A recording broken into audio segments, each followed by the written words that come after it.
हमारे मन में गंदे विचार क्यों आते हैं? हम नहीं चाहते हैं फिर भी हमारे मन में गंदे विचार आते रहते हैं। लेकिन ऐसा क्यों होता है? मन ही हमारा सबसे बड़ा दोस्त और मन ही हमारा सबसे बड़ा दुश्मन होता है। जब हम अपने मन के हिसाब से चलते हैं तो मन हमें भटका देता है, और जब हम मन को संतुलित कर लेते हैं तो हम अपनी जिंदगी में सब कुछ कर पा लेते हैं। हम अपने मन में आने वाले गंदे विचारों को रोकने की कोशिश करते हैं, पर जितना हम रोकते हैं उतना ही ये विचार हमारे अंदर प्रवेश करता जाता है। आप जिस चीज से जितना दूर भागोगे उतना ही वह चीज आपके पास आएगा। इसलिए उस चीज से भागो मत, बल्कि उस पर संतुलन कायम रखो। एक युवक गौतम बुद्ध के पास आया और गौतम बुद्ध से बोला, हे बुद्ध, मेरे मन में इतने गंदे विचार क्यों आते हैं?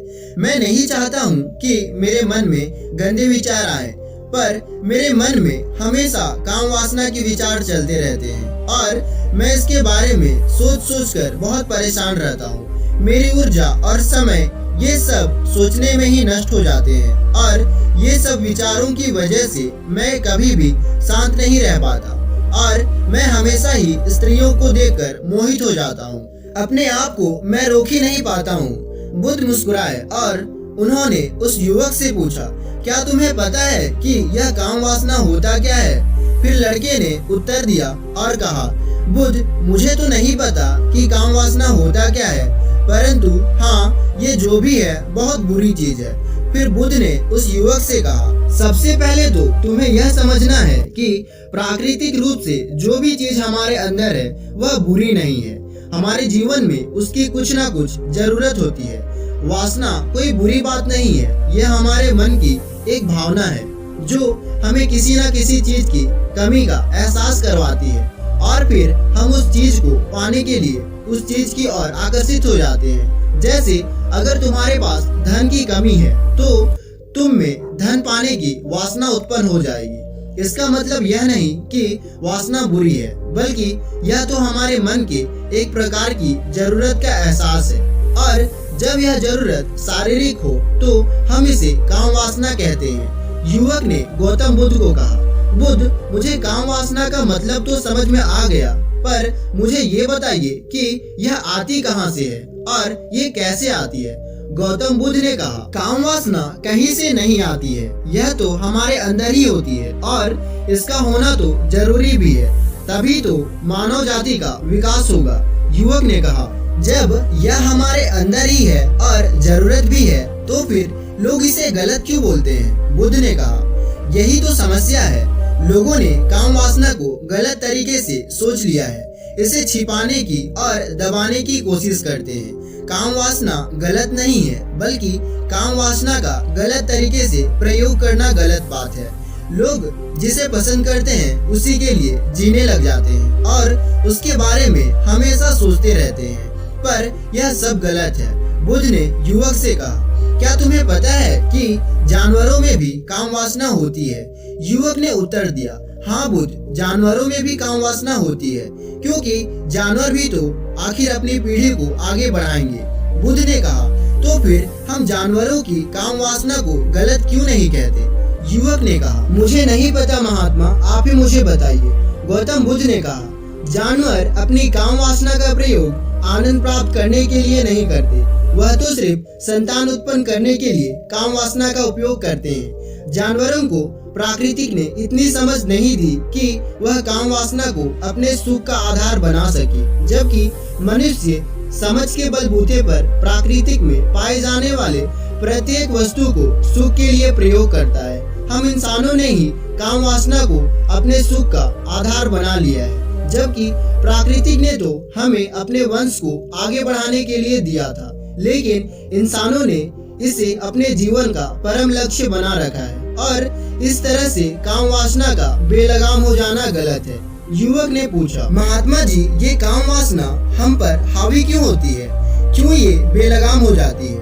तब गौतम बुद्ध ने कहा, सुनो, अब जो मैं तुम्हें बताऊंगा उसे तुम ध्यान पूर्वक सुनना। काम वासना का सारा खेल तुम्हें समझ में आ जाएगा, तुम्हें तुम्हारे सारे सवालों का जवाब भी मिल जाएगा, बस तुम्हें ध्यान से सुनकर समझना है। फिर गौतम बुद्ध ने युवक को बताना शुरू किया। एक बार की बात है, एक आश्रम में गुरु और उनके शिष्य रहते थे। शिष्य रोजाना आश्रम के बाहर स्थित गांव में भिक्षा लेने जाते थे। शिष्य जो गांव में भिक्षा लेने जाता था, उस रास्ते में एक नदी पड़ती थी जिससे वो रोज भिक्षा लेने जाता था।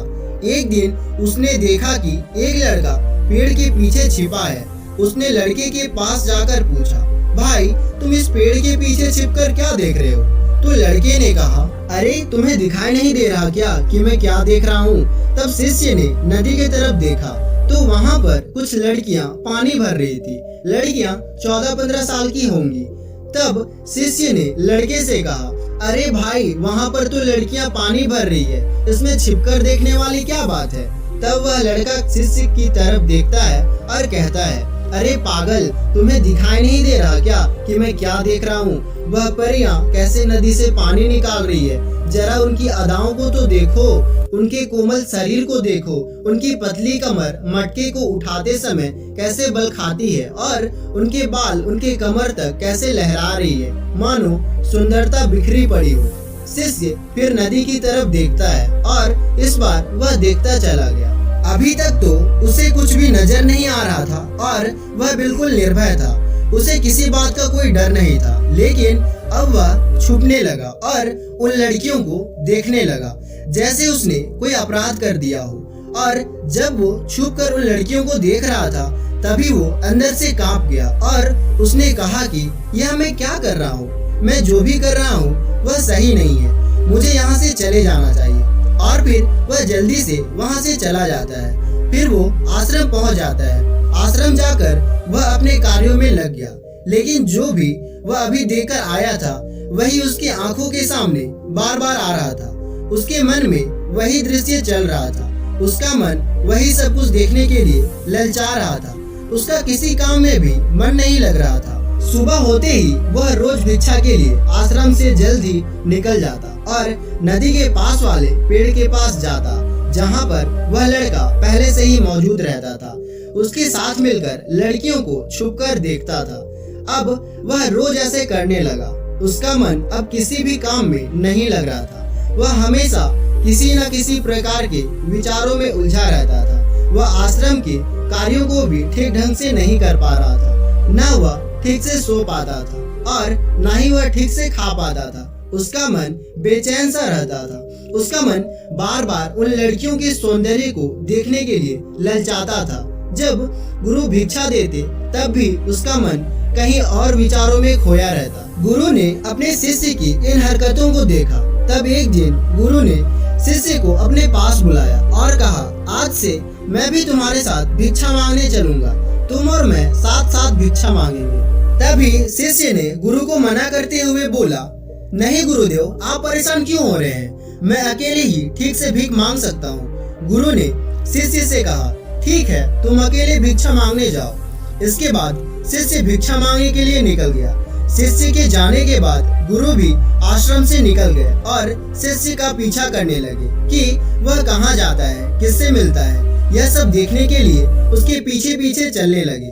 थोड़ी दूर जाने के बाद गुरु ने देखा कि उनका शिष्य एक लड़के के साथ पेड़ के पीछे अपराधियों की तरह छिपा हुआ है और छिपकर कुछ देख रहा है। गुरु भी अपने शिष्य के पीछे जाकर खड़े हो गए, यह देखने के लिए कि आखिर उनका शिष्य क्या देख रहा है, जिसके लिए वह पेड़ के पीछे अपराधियों की तरह छिपा पड़ा है। गुरु ने देखा कि उनका शिष्य पेड़ के पीछे छिपकर लड़कियों को देख रहा है जो नदी से पानी भर रही है। तभी गुरु ने शिष्य से कहा, क्या तुम अब लड़कियों से भी भिक्षा लोगे?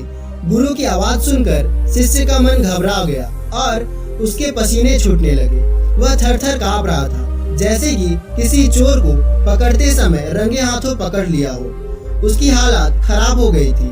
वह कुछ भी नहीं बोल पा रहा था। वह लड़का जो शिष्य के साथ था वह वहां से भाग गया, जिससे शिष्य और भी घबरा गया था। उसके मुंह से कुछ टूटे फूटे शब्द ही निकल रहे थे। वह अपने गुरु से नजर भी नहीं मिला पा रहा था। गुरु ने शिष्य की ओर देखा और कहा, मेरा शिष्य तो निर्भय है, उसे तो किसी भी चीज का डर नहीं है, लेकिन ये क्या, तुम तो डर रहे हो, डर के मारे कांप रहे हो। शिष्य ने गुरु से कहा, मुझे माफ कर दो, इसमें मेरी कोई दोस्त नहीं है। उस लड़के ने मुझे बहका दिया था। लेकिन मैं आपसे वादा करता हूँ कि आज के बाद मैं कभी भी दोबारा ऐसी गलती नहीं करूँगा, मुझे माफ कर दो। गुरुदेव ने कहा कि कोई बात नहीं, पर इस बात का ध्यान रखो कि हम जैसी संगति करते हैं वैसे ही फल हमें प्राप्त होता है। हम जैसी संगति करते हैं उनके विचार हमारे अंदर प्रवेश करते हैं, इसलिए अच्छी संगति करो ताकि तुम्हारे अंदर अच्छे विचार प्रवेश करें।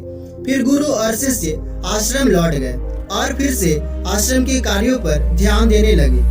उसने उस रास्ते को छोड़ दिया और दूसरे रास्ते से जाने लगा। वह अपने कामों को ध्यान से करता था, लेकिन धीरे धीरे उसके अंदर क्रोध उत्पन्न हो गया और फिर वह दूसरे शिष्यों पर क्रोध करने लगा और बेचैन हो गया। अब वह सही समय पर भोजन भी नहीं करता था, वह भोजन भी बहुत कम खाता था। एक रात गुरु शिष्य के पास आए और बोले कि तुमने मुझसे वादा किया था कि तुम अपने मन को नियंत्रण में रखोगे। अब तक तुमने कितनी बार अपना वादा तोड़ दिया है। यह सुनकर शिष्य अपने गुरु के चरणों में गिर गया और रोने लगा। रोते रोते ही उसने गुरु से कहा कि गुरुदेव, मैं कई बार अपना वादा तोड़ चुका हूँ, फिर वादा कर लेता हूँ, लेकिन हर बार मैं वादा तोड़ देता हूँ। मेरा मन मेरे नियंत्रण में नहीं है। मैं बहुत कोशिश करता हूँ कि मैं अपने मन से सारे बुरे विचारों को निकाल दूँ, लेकिन मैं चाहकर भी ऐसा नहीं कर पा रहा हूँ। फिर गुरु ने शिष्य से कहा, चलो मेरे साथ। गुरु शिष्य को आश्रम के बगीचे में लेकर गए और शिष्य से कहा, देखो यहाँ पर कुछ नालियाँ बनी हुई है जिससे नदी का पानी इन पौधों तक आ रहा है और यह पानी निरंतर बहाव से बह रहा है। क्या तुम इस पानी के बहाव को रोक सकते हो? तब शिष्य ने कहा, हाँ गुरुदेव, मैं इस बहाव को रोक सकता हूँ। फिर शिष्य ने मिट्टी उठाकर नाली के एक छोर पर डाल दिया। वह पानी थोड़ी देर के लिए रुक गया और फिर थोड़ी देर बाद उस रेत के ऊपर से पानी आया। गुरु ने शिष्य से कहा, अरे ये क्या, ये पानी तो रुका ही नहीं। फिर से उसने कुछ कंकड़ पत्थर उठाकर उस नाली में डाल दिया और फिर थोड़ी देर के लिए पानी रुक गया, लेकिन फिर थोड़ी देर बाद ही उन कंकड़ पत्थर के ऊपर से पानी निकल आया। गुरु ने शिष्य से कहा, यह क्या हुआ? पानी तो फिर से आ गया। तुम तो बोल रहे थे कि तुम इसे रोक दोगे। क्या हम किसी भी चीज को पूरी तरह से रोक सकते हैं? तब शिष्य ने कहा, कोई बात नहीं गुरुदेव, मैं इस पानी को तो रोककर आपको दिखाऊंगा। फिर उसने एक बड़ा सा पत्थर लिया और उसे नाली पर डाल दिया। पानी रुक गया। तब शिष्य ने गुरु से कहा, देखा गुरुदेव, मैंने कहा था ना कि मैं पानी को रोक दूंगा। मैंने पानी को रोक दिया, आपकी बात मैंने पूरी कर दी। गुरु मुस्कुराए और बोले, अच्छा जरा ध्यान से देखो, पानी रुक गया है क्या? वो तो पीछे की नाली तोड़कर बाहर आ गया और अगल बगल से बह रहा है। और ध्यान से देखो तो इस पत्थर के आगे भी आ गया और यह पानी रास्ता बदलकर फिर से आगे की तरफ बह जाएगा। फिर थोड़ी देर बाद ऐसे ही हुआ। फिर गुरु ने शिष्य को समझाया, तुम्हारे साथ भी तो ऐसे ही चल रहा है। तुम बार बार प्रयास कर रहे हो, बड़े से बड़े प्रयास कर रहे हो, पर हर बार तुम्हारा प्रयास टूट रहा है और यह हमेशा टूटता ही रहेगा। यह पत्थर तुम्हारा प्रयास है और ये पानी तुम्हारे विचार। तुम कितना भी बड़ा पत्थर रख लो, लेकिन पानी तो अपना रास्ता बना ही लेगा। यह देखकर शिष्य ने पूछा, हे गुरुदेव, क्या कोई तरीका नहीं है जिससे मैं गंदे विचारों से बाहर निकल सकूं? गुरु ने कहा, एक तरीका है। यह पानी जिस नदी से आ रहा है, तुम वहां से इस पानी का रास्ता ही बदल सकते हो। गुरु शिष्य को एक नदी के पास ले गए जहां से उस बगीचे में पानी आ रहा था। गुरु ने शिष्य से कहा, वो पानी इसी नदी से जा रहा है। अगर हम यहीं से उसका रास्ता बंद कर दे जहां से पानी बगीचे में जा रहा है, तो क्या हम इस पानी को रोक नहीं सकते? शिष्य ने कहा, हाँ गुरुदेव, अवश्य ऐसा हो सकता है। मैं इस पानी को यहाँ से बंद कर देता हूँ, तब आगे की नाली में पानी जाएगा ही नहीं और फिर बगीचे में पानी ही नहीं जाएगी। फिर गुरु ने कहा, शिष्य, अगर पानी बगीचे में नहीं जाएगा तो पेड़ पौधों को पानी कहाँ से मिलेगा? उन पेड़ों को तो पानी की आवश्यकता है। फिर शिष्य ने विचार किया और कहा, मेरे मन में तो यह बात आई ही नहीं। इस पानी का बगीचे में जाना जरूरी भी है। गुरु ने कहा, और उन पेड़ पौधों में कुछ ऐसे भी है जिनको रोज पानी की आवश्यकता होती है, वो तो मुरझाकर मर ही जाएंगे। पानी तो हमें खोलना ही होगा। शिष्य ने गुरु की बात सुनकर पानी का रास्ता खोल दिया। तब गुरु ने पूछा, अगर हम इस नदी के पूरे पानी को बगीचे की तरफ मोड़ दे तो क्या होगा? शिष्य ने उत्तर दिया, गुरुदेव, वहाँ पर जितने भी पेड़ पौधे हैं वो सब गलकर नष्ट हो जाएंगे और वहाँ पर कुछ नहीं बचेगा। गुरु मुस्कुराए और बोले, तुम इस बात को समझो, हमें किसी भी चीज को रोकना नहीं है, बस हमेशा संतुलन बनाए रखना है। कम पानी से भी पौधे नष्ट हो सकते हैं और ज्यादा पानी से भी पौधे नष्ट हो सकते हैं। हमारा जीवन संतुलन से ही चलता है। गुरु ने शिष्य से कहा, अगर मैं तुम्हें कहूँ कि तुम आम के बारे में मत सोचो तो तुम्हारे मन में सबसे पहले किसका विचार आएगा? तब शिष्य ने बोला, गुरुदेव, मेरे मन में तो सबसे पहला चित्र आम का ही आएगा। तब गुरु ने कहा, जब हम गंदे विचारों को जबरदस्ती रोकने का प्रयास करते हैं तो वो और भी मजबूती से हमारे अंदर प्रवेश करते हैं, इसलिए हमें उन्हें कभी भी दबाने की कोशिश नहीं करनी चाहिए। फिर गुरु ने शिष्य को कहा, हमारे गंदे विचार बुरे लोगों की संगति करने की वजह से भी आते हैं। कभी कभी कामुकता हमारे अंदर होती ही नहीं है, लेकिन कुछ अश्लील लोगों के साथ रहने की वजह से ये हमारे अंदर हावी हो जाती है। फिर शिष्य ने कहा, गुरुदेव, आप सही कह रहे हैं, मैं अपने मार्ग से भटक गया था। फिर वह शिष्य उस रात बहुत ही चैन की नींद सोया। सुबह अपने कार्यों को पूरे मन से किया और फिर सुबह वह भिक्षा लेने के लिए उसी रास्ते से गया जहां वह लड़का आज भी पेड़ के पीछे छिपकर उन लड़कियों को देख रहा था। वह शिष्य नदी पर गया जहां वह लड़कियां पानी भर रही थी। उसने उन लड़कियों से पानी मांगा और उन लड़कियों में से एक लड़की ने उसे पानी पिलाया और उसने शिष्य के चरण छुए। शिष्य ने उसे आशीर्वाद दिया कि तुम्हारा कल्याण हो, जिससे कि मानसिकता सकारात्मक ऊर्जा से भर जाए। उसके चेहरे पर मुस्कान आ गई थी, जैसे कि उसे कुछ खोया हुआ वापस मिल गया हो। वह वापस अपने रास्ते से जाने लगा। तभी पीछे से वह लड़का आ गया जो पेड़ के पीछे छुपा हुआ था। वह शिष्य के पास आया और बोला, क्या बात है, आज तो तुमने नजदीक से दर्शन कर लिया, तुम तो मुझसे भी आगे निकले। तब शिष्य ने कहा, हम हमेशा दूसरों के दर्शन में ही व्यस्त रहते हैं, अपने दर्शन कर ही नहीं पाते। तुम कब तक इस पेड़ के पीछे छुपते रहोगे? किसी को पसंद करते हो तो उसे बोल दो, अगर वो भी तुम्हें पसंद करती है तो शादी कर लो और उससे पहले तुम कुछ बन जाओ, अपने आप को पहचान लो। ऐसे अपना समय बर्बाद मत करो। फिर वो लड़का रोज उस शिष्य से मिलने लगा और उसने लड़के को नदी पर ना जाने के लिए प्रेरित किया और फिर वह लड़का अपने जीवन में कुछ बनने के लिए संघर्ष करने लगा। तो तुमने देखा कि संगति का असर क्या होता है। अपनी संगति बदलो, अपने विचार बदलो। गुरु ने शिष्य से पूछा, क्या तुम्हें अपने सभी सवालों का उत्तर मिल गया? तब शिष्य ने कहा, हाँ महात्मा जी, आपका बहुत बहुत धन्यवाद। तब गुरु ने शिष्य से कहा, जब तुम्हारे मन में गंदे विचार आए तब तुम अपने आप को दोषी मत बनाओ। यह शरीर है और यह सब इसने हजारों वर्षों से सीखा है। एक केवल तुम्हारे सोच लेने से या तुम्हारे शपथ लेने से ये टूटने वाला नहीं है, लेकिन तुम्हारे पास वो शक्ति है, वो ऊर्जा है जिसका तुम्हें संतुलन उपयोग करना है। तुम एक जीवित ऊर्जा हो जो कुछ भी अनुभव करने के लिए स्वतंत्र हो, इसलिए तुम अपने आप को पहचानो। इस कहानी से हमें यह सीख मिलती है कि हमारे विचारों का महत्व कितना अधिक होता है। हमारे विचार ही हमारे भविष्य की दिशा को निर्धारित करते हैं। हमें सकारात्मक विचारों को अपने मन में पूरी शक्ति के साथ अपनाना चाहिए ताकि हम सही दिशा में आगे बढ़ सकें। दोस्तों, उम्मीद है कि आपको यह कहानी पसंद आई होगी। यदि आप ऐसी ही और मजेदार कहानियाँ और संदेश को सुनना चाहते हैं तो हमें सब्सक्राइब करें।